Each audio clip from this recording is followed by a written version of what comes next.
This video is intended for listening only. Close your eyes, relax, and let the story unfold. The story you're about to hear is a chilling, true Thai horror experience that happened to Miss Ploy, an ordinary office worker who learned the hard way that mocking the unseen can invite it closer than you'd ever imagine. It all began around 2015 when Miss Ploy decided to move into a small apartment near her workplace. The building was old, its corridors dimly lit, its walls yellowed with age, but the rent was cheap, about $90 per month, and the location was convenient. On her first night, she hadn't yet brought in a TV or refrigerator. The room was bare, echoing with emptiness.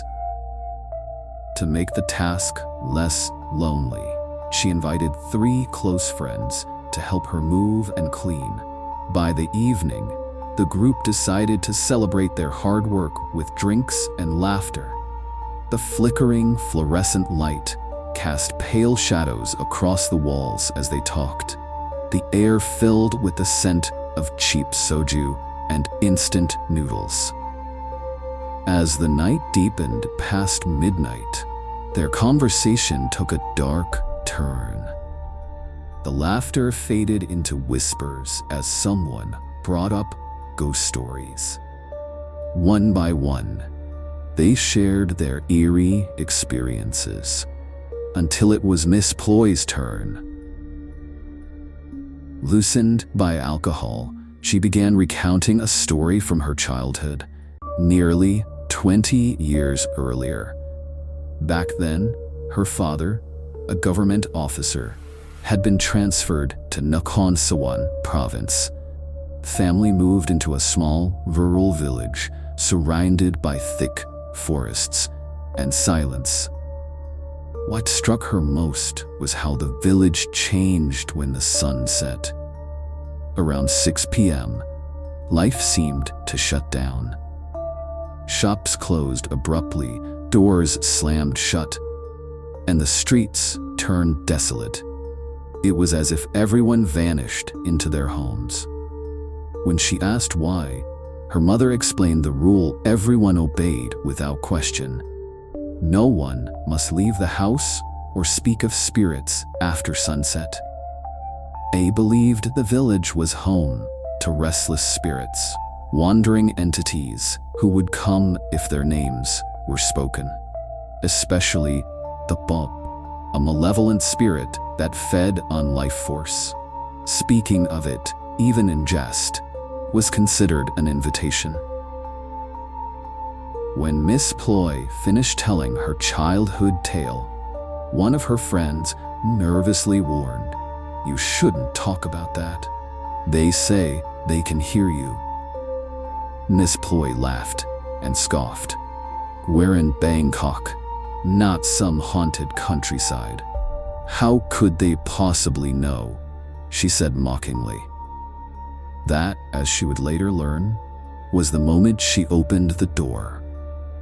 2 friends left soon after, while one, too drunk to walk, collapsed onto the bed and passed out. Miss Ploy stayed behind, tidying the room before lying down. The small bedside lamp cast a faint yellow glow.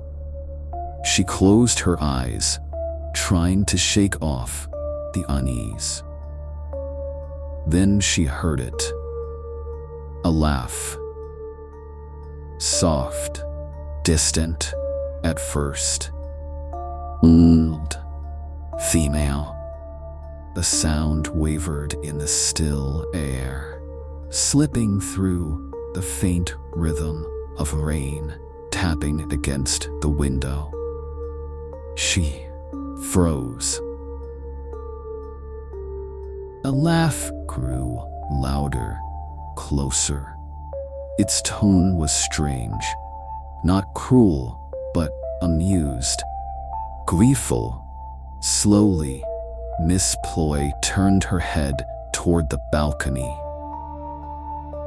There, through the thin curtain, stood a figure. An older woman, around her 60s, heavyset, dressed in a traditional indigo moham outfit, the kind worn by farmers up country. Her mouth twisted into a wide grin, shoulders trembling as she chuckled silently. Miss Ploy couldn't move.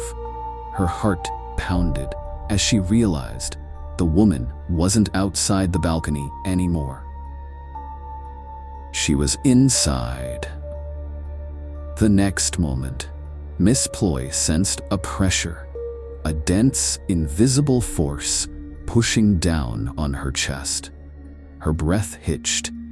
She tried to scream, but no sound came out. Her body refused to move. Out of the corner of her eye, she saw the woman now kneeling beside her bed, resting her chin on her hands, staring inches from her face. Her grin had vanished. Now, her eyes were cold, amused, cruel. It was as if she were saying, "You called me." Tears streamed down Miss Ploy's cheeks. The weight on her chest grew heavier. Then came the most horrifying moment of all. Her lips began to curl upward. She was smiling. Her body was frozen, but her face, her own muscles, moved against her will. Her mouth stretched into a smile that wasn't hers. Inside, she screamed, but outside, she smiled. The old woman's laughter filled her ears, echoing from everywhere and nowhere, until her mind felt ready to snap. And then, as suddenly as it began, the weight lifted, the woman faded, the air lightened. Miss Ploy gasped for breath, her body trembling. She shook her friend awake. It was nearly 3 a.m. They clutched each other in terror until dawn broke.